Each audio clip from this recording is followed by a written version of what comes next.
சொல்லுங்க சாமியல் ஜாசன் பேசுறேன். சொல்லுங்க சொல்லுங்க. பாண்டர் மகத்தில் 5 ஸ்கூல் இருக்கு. சரியா கிட்டத்தட்ட 15 டீச்சர் வேலை பார்க்குறாங்க. சரியா.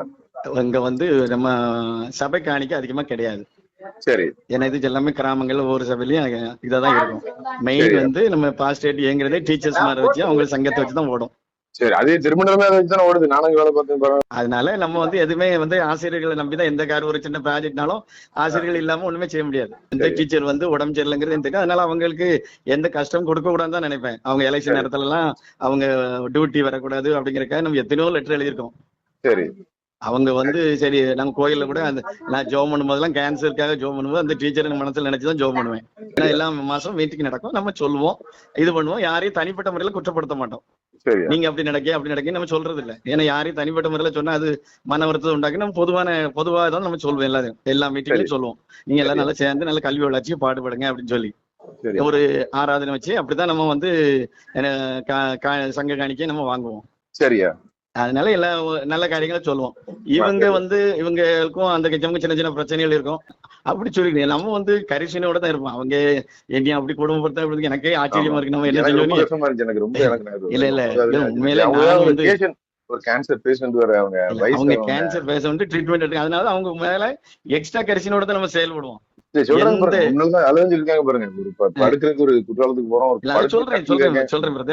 பிரதர். கூடுமான மட்டும் வாங்க. இவங்களை விட ஒருத்தவங்க நடக்க முடியாதவங்க கூட வந்திருந்தாங்க. அங்க வந்து எல்லாருக்குமே வெட்டு போடுற பெரிய ஹால் எடுத்து எல்லாருக்கும் வெட்டு போட்டிருந்தோம். சரியா. அப்படி எவ்வளவு வசதிகள் செய்ய முடியுமோ அத்தனை வசதிகளை செஞ்சோம். ஏன் அவங்க பர்டிகுலரா எனக்கு மட்டும் தரல, நான் கேட்டும் தரலன்னு சொல்றாங்க. தனிப்பட்ட முறையில நான் வந்து யார்ட்டும் அங்க லேடிஸ் இருக்கிறதுனால நான் அங்க போறதே கிடையாது. அந்த பகுதிக்கே வந்து அம்மாட்ட ஐயரமாட்ட சொல்லியிருக்காங்க, இப்படி என்னைய ரொம்ப கஷ்டமா இருக்கு அப்படி இப்படின்னாங்க. அப்ப கடைசி நேரத்துல நீங்க சொன்னா என்ன செய்ய முடியும், நீங்க வேணா போன்லாம் போங்க அப்படின்னு நான் சொன்னேன். அந்த இஷ்யூ அது பெட் கிடைக்கலங்கிறது உண்மைதான். அப்படிதானே? இல்ல பெட் கிடைக்கலங்கிறது உண்மை கிடையாது. பெட் தான் எல்லாருக்கும் கொடுக்குறாங்களே. சரி, இவங்களுக்கும் பெட் கொடுத்துருக்காங்களா? அது நம்ம உள்ள போய் பார்க்க முடியல. இவங்களுக்கு பெட் இருக்கான்னு இல்ல அம்மாட்ட கேட்டு கன்ஃபார்ம் பண்ணிக்கலாம். நீங்க இப்ப நான் சொல்றது ஒரே விஷயம் தான். மந்தையில் நீங்க மேய்ப்பர், ஒரு மாடு இப்படி ஒரு ஆடு அப்படி முட்டம் இப்படி வாரு குத்தம். நீங்க ஆயிரங்கள் நம்ம வந்துட்டோம் அந்த வேலைக்கு. சொல்றேன்ல, வெள்ளாடுகள் கூட்டம் தான் இது. ஒண்ணு அங்க தாவும் இங்க தாவும். நம்ம கொஞ்சம் அதை பொறுமையா எனக்கு ஹேண்டில் பண்ணிக்கலாம். எனக்கு சொல்றேன் பிரதர், பொறுமையா தான் ஹேண்டில் பண்ணோம். அதுல வந்து டீச்சர் வந்து முடியல. அதை ஒரு 4-5 டீச்சர் வந்து சொன்னாங்க, எங்களுக்கு முடியவே இல்லையான்னு சொல்லி ஒரு ரூம் எப்படியாவது ஏற்பாடு பண்ணிட்டு அங்க ஒரு எக்ஸ்ட்ரா எல்லாம் நம்ம ஒரு பக்கத்துல லாட்ஜ்ல எல்லாம் போட்டு கொடுத்தோம். அது ஒரு மிஸ் அண்டர்ஸ்டாண்டிங் ஆச்சு. அதுல ஒரு மன கஷ்டம் வந்துட்டு அங்கேயே. சரியா. இல்ல அந்த நம்ம எந்த அளவுக்கு முடியுமோ நம்ம செஞ்சு கொடுத்தோம். ஏன்னா அந்த இடத்துல வாய்ப்பு, ஏன்னா குற்றாலம் தெரியல, டக்குனு உடனே உங்களுக்கு எக்ஸ்ட்ரா ஏற்பாடு பண்றது ரொம்ப கஷ்டம். இருந்தாலும் நம்ம எவ்வளவு முயற்சி பண்ண முடியுமோ பண்ணி கொடுத்தோம். சின்ன சின்ன பராமரிப்பு பணிகளை செய்வோம். அப்படி எல்லா இடங்கள்லயும் பணிகள் நடந்துகிட்டு தான் இருக்கு. எல்லா ஸ்கூல் 5 ஸ்கூல்ல நடந்துகிட்டு தான் இருக்கு இதுவரை. அப்போ வந்து கிட்டத்தட்ட ஒரு 52,000 ரூபாய் ஒரு HM செலவு பண்றாரு. சரியா. அப்போ வந்து 50% நீங்க ஆளுக்கு 12,000 நீங்க 12,500 நீங்க ரெடி பண்ணிக்கிறீங்க. மீதி 50% நாங்க ஹாஸ்டல்ல இருந்து கொடுக்குறோம்னு சொல்றோம். சரியா. ஆனா இந்த அம்மா நீ ஆட்டு கேட்டு கேட்க அப்படி டீச்சர்ஸ் வாங்குறதா. இப்ப இவங்க நான் சொல்றேன்ல, நானும் 14 வருஷம் இருந்து நொந்துட்டேன். எதுக்கு எடுத்தாலும் டீச்சர்ஸ் வாங்க வேனுக்கு வாங்க அது வாங்க கான்ட்ரிபியூஷன் வாங்கன்னா எப்படி ஏதாவது ஒரு கமிட்மெண்ட் இருக்கு அவங்களுக்கு. அதுவும் பாத்தீங்கன்னா ஒண்ணும் இல்ல. இப்ப நான் இன்னொன்னு சொல்றேன், வாங்குறாங்க கணக்கு கொடுக்குறது. இப்ப நான் டீச்சர்ஸ் தான் எல்லாரும் உற்சாகமா கொடுக்கதான் செய்யறாங்க. ஒரு காலத்திலயும் கொடுக்கறதுதான் தெரியுமா தவிர கணக்கு வராது. இவங்ககிட்ட இவ்வளவு வாங்கியிருக்கோம், இவ்வளவு செலவு பண்ணிருக்கிறது ஒரு காலத்திலயும் கிடையாது. எந்த டைரக்ஷன் நிர்வாகத்தையும் இவங்களும் கிடையாது, அவங்களும் கிடையாது. அப்போ டீச்சர்ஸ் என்ன பண்ணுது, நம்ம வந்து ஒரு ஸ்லேவ்ஸ் 1000 ரூபாய் நம்ம மிரட்டுறாங்க, கரஸ்பாண்டன்ஸ் நம்ம மிரட்டுறாங்க. இப்ப வெளியே யாருன்னா இங்க கரஸ்பாண்டன்ஸ் 1000 ரூபாய் தான். நான் சொல்றேன், நான் அதுல சொன்னேன் 1000 ரூபாய்களுக்கு அந்த பொறிச்சு 1000களுக்கு வந்து ஆன்மீகத்தை மட்டும் கொடுங்க. காரணம் இதுதான். அவங்க ஊர்ல ஒரு கரஸ்பாண்ட போட்டா அவங்க பாட்டு அடிப்படி சண்டை போட்டு போறாங்க. அப்படிதான். இப்ப நீங்க பாட்டுக்கு ஊழியத்தை பார்த்து போயிருந்தீங்கன்னா உங்களுக்கு தலைவலியே வந்திருக்காது. நான் சொல்றேன், ஒரு நிர்வாகம் இருக்கு, ஒரு பெஞ்ச இது பண்ணி அங்க உள்ள எப்பவுமே அவங்களுக்கு ஒரு பொசசிவ். இப்ப 31 வருஷம் ஒர்க் பண்ணிருக்காங்கன்னா அவங்களுக்கு அவங்க வீடு மாதிரியே ஆயிரும். இப்போ லேடிஸ் வந்து எப்பவுமே அப்படித்தான் இருப்பாங்க. ஒரு கிளாஸ் டீச்சர் பையனை ஒண்ணு இல்லையா, நான் ஒரு சின்ன விஷயம் சொல்றேன். நான் ஒரு பிடி மாஸ்டரா இருப்பேன். ஒரு கிளாஸ் பையனை வந்து பாத்தீங்கன்னா ஒரு பையனை டிசிப்ளின் அடிச்சு போடுவேன். இந்த கிளாஸ் டீச்சர் என்ன பண்ணுவாங்க, என் பையனை அடிச்சுட்டான், என் பையன் சார் அடிச்சாங்க மேடம், அது அவன் என் பையனும் தான். இந்த கிளாஸ் டீச்சர்ஸோட ரோல் அப்படிதான் இருக்கும். சரியா முடிஞ்சு போச்சு, ஒண்ணு இல்லை. இப்போ நீங்க இப்போ என்ன ரெமெடி சொல்லுங்க. இப்ப அவங்களும் பாவம், எனக்கு வந்து இன்னும் அவங்க பக்கத்துல தான் போட்டிருக்காங்க பிரதர். அவங்களுக்கு ஒரு மலை போடல, 2 பஸ். இதுவும் 3 கிலோமீட்டர் தான், அது மிஞ்சி போனா 4 கிலோமீட்டர் இருக்கும், அவ்வளவுதான். நம்ம அதிகாரத்தை மீறி அன்புனால நம்மலாம் வெளிலாம் எனக்கு தெரிஞ்சு. நீங்க கரஸ்பாண்டன்ட் தான், அதிகாரம் நம்மகிட்ட இருக்கு, இல்லன்னு சொல்லவே இல்லை. ஆனா அதை தாண்டி அன்புன்னு ஒண்ணு இருக்கு. அவங்க ஒரு டீச்சரா நினைச்சிட்டானா ஒண்ணும் கிடையாது. அவங்க வந்து இந்த பள்ளி நிர்வாகங்கிறத அவங்க புரிஞ்சுக்கிட்டாங்கன்னா ஒண்ணும் கிடையாது. அவங்க அதை மீறி இருக்கு. நான் சொல்றேன்ல, அவங்க டீச்சரா மட்டும் அவங்க ஹேண்டில் ஆகல. அவங்களுக்கு பார்த்தோம்னா இது ஏன் ஸ்கூலு, இது நான் 31 வருஷம் எங்க வேலை உழைச்சே வேணாம், நான் இப்ப இருந்தவன், அப்ப என் வீடு மாதிரி இது. இந்த ஐயா வந்து என்ன பண்ணிட்டாரு, இப்ப நீங்க அத்தாரிட்டி, நான் சொல்றேன் உங்களுக்கு அந்த அதிகாரம் இருக்கு, நீங்க கண்டிப்பா என்ன பண்ணும், அந்த இது பண்ணிதான் ஆகணும். ஆனா அந்த அதிகாரத்தை தாண்டி ஒரு அன்பும் அங்க வந்துருந்துச்சுன்னா எனக்கு தெரிஞ்சு நம்ம வந்து தனிப்பட்ட முறையில எந்த டீச்சரையும் கூப்பிட்டு பேச மாட்டேன். எது பேசினாலும் மீட்டிங்ல தான் பேசுவேன். சரி, அவங்க சரி ரைட், அது டிரான்ஸ்பர் போட்டாச்சு, எல்லாத்தையும் கையெழுத்து போட்டு அனுப்பிட வேண்டியதானே. சார் ரிலீவ் ஆர்டர் கொடுத்துருக்கீங்க, மற்றபடி அந்த இது எல்லாமே லைசன்ஸ் என்கிட்ட இருக்காதுல்ல, அது சார்ட்ட தானே இருக்கும், ஹெச்எம் தானே. இல்ல அதுதான் நீங்க சொன்னதான் கொடுத்துருவாங்களே. சொல்லியாச்சு. அந்த டீச்சர் என்ன சொல்றாங்கன்னா, நான் வந்து எனக்கு பள்ளிக்கூடம் இருக்கு, பள்ளிக்கூட நேரத்துல போக மாட்டேங்க. சொல்றேன் உடனே நான் சொல்றேன், டீச்சர் வீட்டுல போய் வாங்கிட வேண்டியதானே. எந்த வகையில வாங்க முடியும் சொல்லுங்க. ஒண்ணு ஸ்கூலுக்கும் ஸ்கூல் இருக்கு, ஸ்கூல் போக மாட்டேங்கிறாங்க. அப்ப வீடு பக்கத்துலதான் இருக்கு, அப்ப பக்கத்துல போய் அடுத்த தெருல தான் இருக்கு, பக்கத்துல போய் வாங்கிட்டீங்கன்னா வீட்டுக்கு போக மாட்டேங்க. அப்ப எப்படி என்ன செய்யணும்னு சொல்றீங்க? நான் வில்லிங் டிரான்ஸ்பர் எல்லாமே பிரச்சனை ஆயிரும் ஐயா. அது இவங்களுக்கு இன்னும் உணர மாட்டேன்றாங்க. இவங்க வந்து அந்த கன்சர்ன் டீச்சருக்கு பனிஷ்மெண்ட் கொடுக்கறதா நினைச்சுக்கிட்டு அந்த ஸ்கூலை காலி பண்ணிட்டு இருக்காங்க. இன்னைக்கு வரைக்கும் அதான் பண்றாங்க. அவன் என்ன ஏத்து பேசிட்டான், அவன் நம்ம சொன்னதுக்கு இப்ப இல்ல, அவன் அந்த பார்ட்டி இந்த பார்ட்டி சொல்லி டிரான்ஸ்பர் போடுறாங்க. It's affected to concern school, not for the concern teacher. இதை இவங்க என்னைக்கு உணர போறாங்கன்னு தெரியல. நான் ரொம்ப பண்ணாலும் நீ கூட்டு பேசுங்க, கூட்டு காம்ப்ரமைஸ் ஆகுங்க, ஒரு மெமோ கொடுங்க, முடிஞ்சு போச்சு. ஒரு மெமோ கொடுங்க அந்த டீச்சருக்கு. டீச்சர் என்ன நெக்ஸ்ட் டைம் இப்படி இருக்கக்கூடாது, உங்களை கட்டர் பண்ணியா மேனேஜர் கூட்டு கொடுங்க, உட்காருங்க. நான் எந்த மேனேஜரா ஏதாவது ஸ்கூல் போறாங்களா, ஏதாவது ஸ்கூல்ல போய் வந்து என்ன பிரச்சனை கேக்குறாங்களா, அவங்க சொன்னோடனே கண்ணை முடிச்சு கையெழுத்து போட்டு அனுப்புறாங்கல்ல. இது என்ன, இது மேனேஜர் என்னையா ஒரு போனலையா, இப்ப நீங்க உங்களால ஹேண்டில் பண்ண முடியல, எனக்கு புரியுது, ஒபே பண்ண முடியாங்க. நீங்க சொன்னோன்னு அந்த மேனேஜர் வந்து கோல்பட்டி ஜோன்ல உட்காந்து ஒரு நாள் எல்லா டீச்சர்ஸும் வாங்க, என்ன பிரச்சனை உங்களுக்கு, உங்களுக்கு இருக்கிற பிரச்சனை சொல்லுங்க ஐயா, உங்களுக்கு பிரச்சனை சொல்லுங்க, இது என்னக்கா நடந்திருக்க நம்ம சரித்திரத்துல. அப்ப இப்படிதான் ஆகும். நான் சொல்றேன், நான் உங்க டாப் டு பாட்டம் பிரச்சனைங்க. இதை ஹேண்டில் பண்றதுக்கு வழி இல்லை உங்களுக்கு, மேனேஜர் போட்டு வச்சுக்கிட்டு இப்போ நீ சொல்றேன், இப்ப நீங்களும் பாதிக்கப்படுறீங்க. நீங்க ஒரு ஸ்ட்ரிக்டா இருக்கீங்கன்னு நினைக்கிறீங்க, ஒரு அட்மினிஸ்ட்ரேஷன். இந்த வீடியோ பார்த்தவரை என்ன நினைச்சேன், என் மனசுக்குள்ள உங்க இன்னொரு டீச்சர் இப்போ ஒரு ரிட்டையரிங் தான் போயிட்டு இருந்தேன், இனிமேல் ஆசிரியர்களை எதுவுமே சொல்லக்கூடாது போல, போ நீட்டு இருந்தா கையெழுத்து போட்டு வரணும் போல. ஹேண்டில் பண்ண முடியாதுயா, உங்களால ஹேண்டில் பண்ண முடியும். உங்களுக்கு மேல சுப்பீரியர்ஸ் இருக்காங்க, அத்தாரிட்டி யாரு, மேனேஜர். அவங்க கூட்டு என்ன பண்ணும், not only for this teacher, கோல்பட்டி ஜோன் உள்ள ஒரு நாள் உட்காருங்க, உட்காந்து என்ன பண்ணுங்க, வாங்க எல்லா டீச்சர்ஸ் வாங்க, என்னென்ன பிரச்சனைன்னு சொல்லுங்க, என்ன இல்லீகல் டிரான்ஸ்பர், சரி உங்க எங்க போங்க, ஓகே சந்தோஷம் வேலை செய்யுங்க, பழசெல்லாம் மறந்துருங்க. செய்ய முடியாதா? ஹையர் செகண்டரி செய்ய முடியாதா? இவங்களுக்கு மனசு கிடையாதுயா. இவங்க அவன் அங்க பண்ணா இது பண்ணா, அதை அடிக்க அவன் கொண்டு அவன் சாலோ போட்டான், இது போட்டான். இந்த டீச்சர் வந்து என்ன பண்ணுவாங்க, இப்ப உங்களும் அப்படிதான் சொல்லிருப்பாங்க. நீங்க வந்தவொடனே என்ன பண்ணிருப்பாரு, அந்த ஹெட் மாஸ்டருக்கு அந்த டீச்சருக்கு ஒரு இஷ்யூ இருக்கும். நீங்க என்ன பண்ணுவீங்க, ரொம்ப மேக்ரோ பார்ப்பீங்க, அவன் மைக்ரோ என்ன பண்ணான், அந்த ஹெட் மாஸ்டர் உங்களுக்கு போட்டு கொடுத்து அவங்க அந்த டீச்சர் என்ன பண்ணான் எதிராகி. அதனாலதான் அட்மினிஸ்ட்ரேஷனே வேண்டாம். நான் இவ்வளவு படிச்சு சொல்றேன், ஐயர்வாளுக்கு வந்து என்ன பண்ணாதீங்க, நீங்க ஓட்டு உரிமையே நான் எதுக்கு சொல்லிட்டு இப்போ 1000களுக்கு 1000 மட்டும் ஓட்டு போடும், 1000 வந்து 1000களுக்கு மட்டும் ஓட்டு போட்டோம். டிசிக்கு ஓட்டு போட்டனாலதான் என்ன பண்ணீங்க, அவங்கள இங்க அடிக்கிறீங்க அங்க அடிக்கிறீங்க. பாருங்க, இந்த பக்கமும் எனக்கு 10 பேர் 20 தெரிஞ்சவர் இருக்காங்க, இந்த பக்கமும் இருக்காங்க.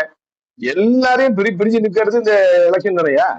நீங்க உங்க அதிகாரத்தை, கொடுக்கப்பட்ட அதிகாரத்தை பயன்படுத்திருக்கீங்க, கடமை செஞ்சிருக்கீங்க. அதிகாரங்கிறத விட என்னுடைய கடமையை செஞ்சேன், அவ்வளவுதான்.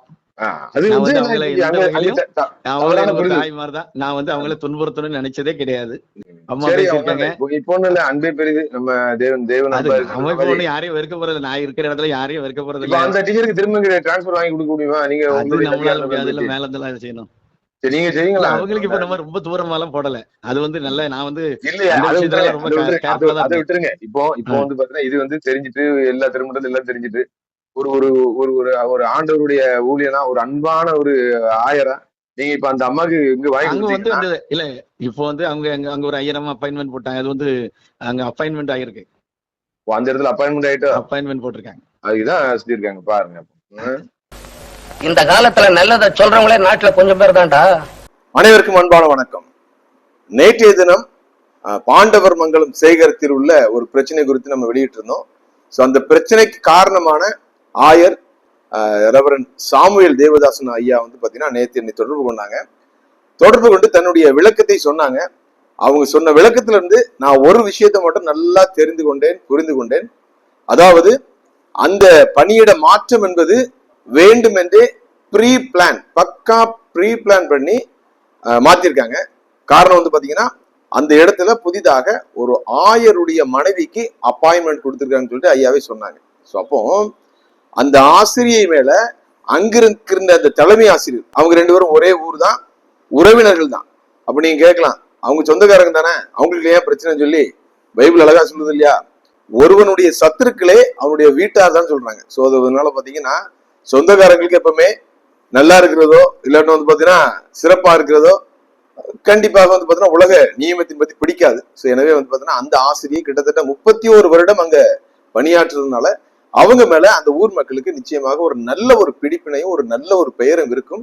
அது போல அவர்களும் கிட்டத்தட்ட தன்னுடைய வாழ்க்கையில பாதிக்கு மேல அந்த பள்ளிக்கூடத்தை தான் கழித்து இருக்காங்க. ஸோ அப்போ வந்து பாத்தீங்கன்னா அந்த பள்ளியின் மேல அக்கறை அதிகமா இருக்கும் அவங்களுக்கு. இப்ப நானும் ஆயர்கிட்ட தான் சொன்னேன், ஒரு பொசசிவ்னஸ் சொல்லுவாங்க இல்லையா, நம்மகிட்ட கேட்டுதான் செய்யணும். ஏன்னா வந்து ஆயர் வந்து பாத்தீங்கன்னா வந்து ஒரு 2-3 வருஷம் தான் அங்க இருப்பாங்க. ஆனா இவர்கள் வந்து பாத்தீங்கன்னா 12 காலமாக இருக்கனால அந்த ஒரு அஃபெக்ஷனேட்டிவ் அவங்க இருந்திருக்கு. ஸோ அதை வந்து பிடிக்காத தலைமை ஆசிரியர் அந்த ஆசிரியை குறித்து போட்டு கொடுத்து, இப்ப ஆயிரம் வந்து பாத்தீங்கன்னா அவர் வந்து கொஞ்ச நாள் தான் ஆயிருக்கும். ஸோ அவங்கள வந்து பாத்தீங்கன்னா நிறைய ஸ்கூல்ஸை கண்ட்ரோல் பண்ணுவாங்க.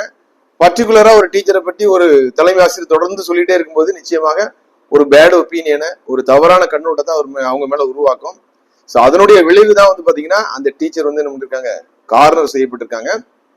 அதற்கு ஒருபடி மேல போய் வந்து பாத்தீங்கன்னா குறிப்பிட்ட ஒரு ஆயருடைய மனைவிக்கு அங்க என்ன பண்ணணும், வேலை எடுத்துடணும். காரணம் வந்து பாத்தீங்கன்னா அந்த வட்டாரத்துல வந்து பாத்தீங்கன்னா அந்த பள்ளியில மட்டும்தான் ஸ்ட்ரென்த் என்ன பண்ணுது, கொஞ்சம் அதிகமா இருக்கு.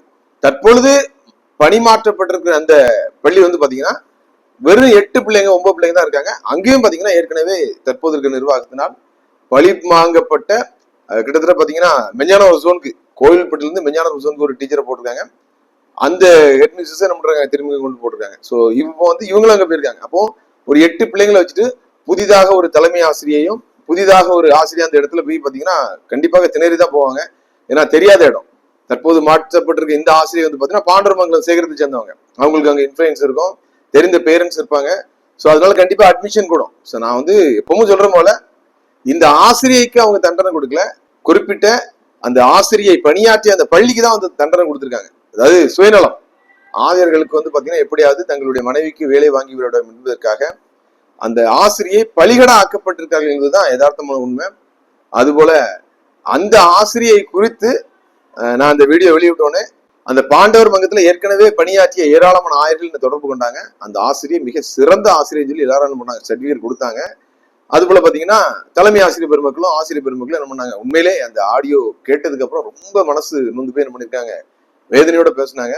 ஆனா அந்த ஆசிரியர் மேல எந்த குற்றச்சாட்டும் இல்லை, அவங்க நல்ல டீச்சர்ஸ் தான் சொல்லி எல்லாருமே சர்டிபிகேட் கொடுத்தாங்க. நானும் அதனாலதான் பாத்தீங்கன்னா ஒரு தாய் உள்ளத்தோடு என்ன பண்ணினேன், ஒரு என்னுடைய தாய்க்கு வந்து ஒரு பாதிப்பு வந்தா எப்படி இருக்குமோ, ஸோ அந்த வேதனையை நானும் அனுபவித்தனால்தான் பாத்தீங்கன்னா அந்த ஆடியோவை வீடியோவை வெளியிட்டேன். அதற்கு பிறகு ஆயிரம் கொஞ்சம் மனம் வருந்திருப்பதாக நான் தெரிகிறேன். ஆயர்களை பொறுத்தவரை பாத்தீங்கன்னா அன்பே உருவான ஒரு வடிவமாக ஆலயத்தில் ஆராதனையில தங்களுடைய முகத்தை காட்ட வேண்டியிருக்குது. அதற்கு பிறகு நிர்வாகம் வரும்போது பாத்தீங்கன்னா அன்பா இருக்க முடியாது, சிரிச்சு பேசினா என்ன பண்ணாது, வேலை நடக்காது. அப்போ வந்து பாத்தீங்கன்னா கம்ப்ளீட்டா அவங்க என்ன பண்ண வேண்டியிருக்கு, தங்களுடைய முகத்தை கடினமாக்க வேண்டிய சூழ்நிலைக்கு தள்ளப்படுகிறார்கள். ஸோ அதனுடைய விளைவு தான் டீச்சர்ஸ் நினைக்கிறாங்க, அங்க ஐயா அப்படி பேசுறாங்க, இங்க வந்து பாத்தீங்கன்னா நம்மள வந்து கார்னர் பண்றாங்கன்னு சொல்லி நினைச்சு அவங்களுக்கு வந்து பாத்தீங்கன்னா ஒரு விரிவு வந்து அதற்கு பிறகு என்ன பண்ணுது, கொஞ்சம் கொஞ்சமா என்ன பண்ணுது, அது தூபம் போட்டு என்ன பண்ணுது, பெரிய ஒரு நெருப்பாக மாறி இன்னைக்கு வந்து மிகப்பெரிய ஒரு பிரச்சனையை சந்தித்திருக்கிறது. இதற்கு காரணம் ஆயர்களை வந்து பாத்தீங்கன்னா ஆன்மீகத்துக்கு மட்டும்தான் பயன்படுத்த வேண்டும். அவர்களை வந்து பாத்தீங்கன்னா அந்த அட்மினிஸ்ட்ரேஷன் கொண்டு வருவதோ அது போல பாத்தீங்கன்னா அரசியல்களை கொண்டு வருவதோ நிச்சயமாக திருமண்டலங்களில் பின்னடைவை தான் ஏற்படுத்தும். அதுல எந்த விதமான சந்தேகம் இல்லை. இறுதியாக இப்ப நான் வந்து பாத்தீங்கன்னா இந்த வலைதளம் மூலமாகவும் பாண்டவர் மங்கலம் சேகர ஆயர் அவர்களுக்கு சொல்றது ஒண்ணுதான். நான் கேட்டேன், அந்த டீச்சரை திரும்ப இங்க கொண்டு வாங்க சொல்லி, அது முடியாதுன்னு சொல்லிட்டீங்க. குறைந்தபட்சம் இனிமேல் உங்கள் பழி வாங்குகின்ற நடவடிக்கைகள் எல்லாவற்றையும் விட்டு ஒரு தாய உள்ளத்தோடு அந்த டீச்சருக்கு என்னென்ன பெனிஃபிட் வர வேண்டியிருக்கோ எல்லாத்தையும் கையெழுத்து போட்டுருங்க. எஸ்ஆர்ல கையெழுத்து போடணுமோ, அது போல பாத்தீங்கன்னா இந்த இங்க இருந்து ரிலீவ் போனதுக்கு என்னென்ன இடத்துல கையெழுத்து போடணுமோ எல்லாம் நீங்கள் அழைத்து சமாதானத்தோடு அந்த டீச்சர் என்ன பண்ணுங்க, நீங்க அவங்க அங்கே ஒர்க் பண்றேன்னு சொல்லிட்டாங்க, வேற வழி இல்லை சார் அப்படின்னு சொல்லி. ஸோ அவங்களுக்கு பாத்தீங்கன்னா இந்த ஒரு 4 வருஷம் சர்வீஸ் இருக்கு. கிட்டத்தட்ட 35 வருடம் இந்த திருமண்டலத்தில் வேலை பார்த்து அதற்கு பிறகு ஓய்வு பெற்று செல்லும் பொழுது மகிழ்ச்சியாக செல்ல வேண்டும். அதுவும் பாத்தீங்கன்னா அவங்க ஒரு நோய்வாய்ப்பட்ட ஒரு கேன்சர் பேஷண்ட்.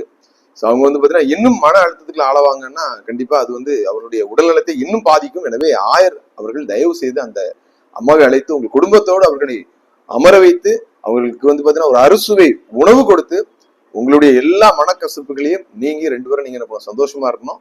அவங்களும் என்ன பண்ணணும், உங்களை வந்து எங்கேயுமே குறை சொல்லக்கூடாது அப்படிங்கிறத நான் நினைக்கிறேன்.